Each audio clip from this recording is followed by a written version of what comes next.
to the joint statement that has just been released. The other subject that we're dealing with tonight is, of course, what's happening in Yemen. I put it this way: who is calling for the bombing of the Muslims and the Arabs? In Palestine, of course, we're used to almost every day casualties falling in the occupied, in the annexed, in the besieged Palestinian territories. But now we have it in Yemen.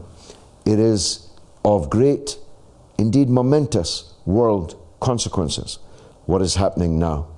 Who is doing the bombing? Well, that's easy: Saudi Arabia. Who is planning the bombing?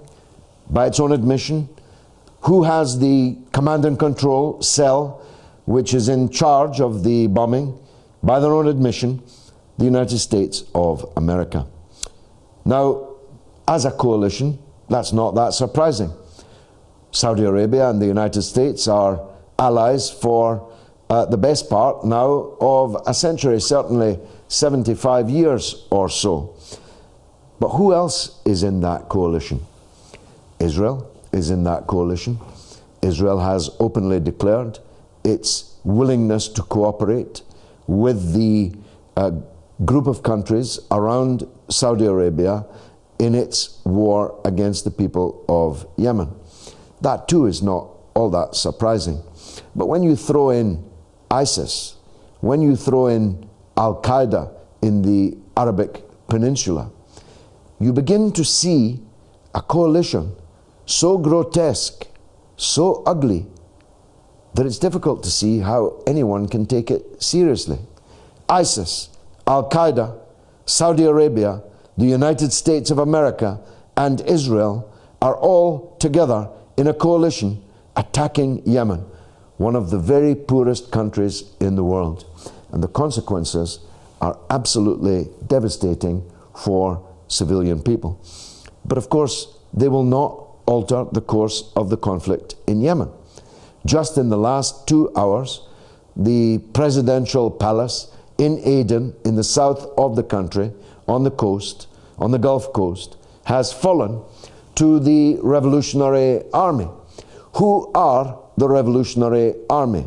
This is something I'm going to have to deal with again, as I tried to do last week, but some people simply refuse to see the truth. Some people are ready to fall for the falsehood that this is a Sunni-Shia conflict, that this is a war between Iran and Saudi Arabia, with Yemen just an unfortunate proximate cause. But none of that is true. First of all, the Houthis, who are undoubtedly a very powerful military insurgency, are a part of Yemen. They're not Iranians. They weren't sent there by Iran. They are Yemenis. They have lived there for thousands of years. The Houthis are not fighting this conflict alone. If they were, they wouldn't be winning, powerful as they are. This is an alliance of the Houthi fighters and the military regiments, divisions, loyal to the former president of Yemen, Ali Abdullah Saleh, who's not only not an Iranian, who's not only not an Iranian proxy, he's living in Saudi Arabia. He fled to Saudi Arabia when he was overthrown.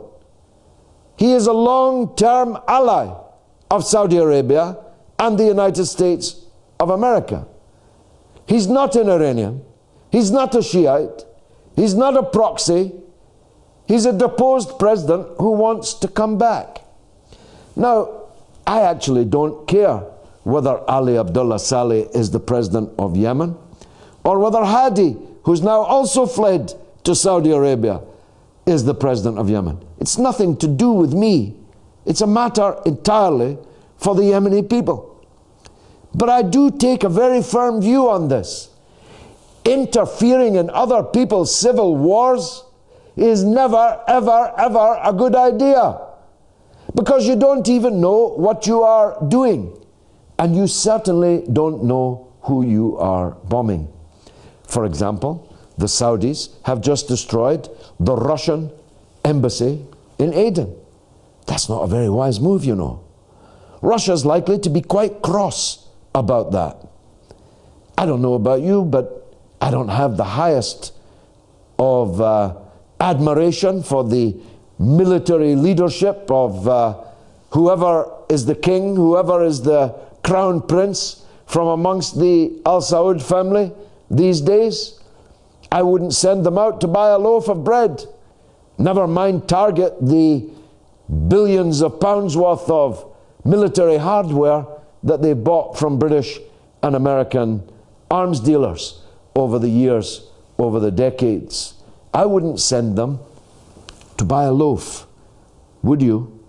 But they are now in charge of a raging war